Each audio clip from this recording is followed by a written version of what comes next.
Mga kapatid, ang homilya po ngayong araw ng Miyerkules pong ito ay hango po sa babasahin kong ito.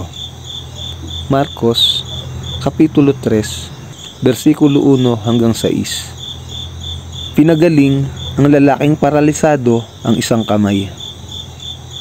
Muling pumasok si Jesus sa sinagoga. Naratnan niya roon ang isang lalaking paralisado ang isang kamay.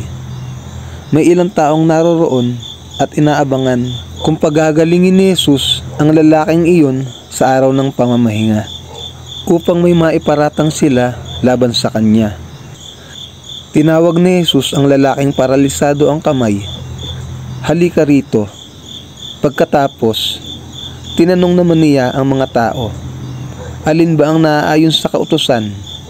Ang gumawa ng mabuti o ang gumawa ng masama sa araw ng pamamahinga?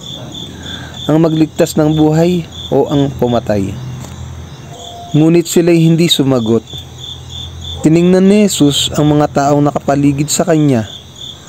Galit at lungkot ang naramdaman niya dahil sa katigasan ng kanilang mga puso. Pagkatapos, sinabi niya sa may sakit, "Iunat mo ang iyong kamay." Iniunat naman ng lalaki ang kanyang kamay at ito'y gumaling. Umalis ang mga Pariseyo at agad nakipagsabwatan sa mga tagasunod ni Herodes upang maipapatay si Jesus. Ang mabuting balita ng Panginoon. Pinupuri ka namin, Panginoong Hesukristo.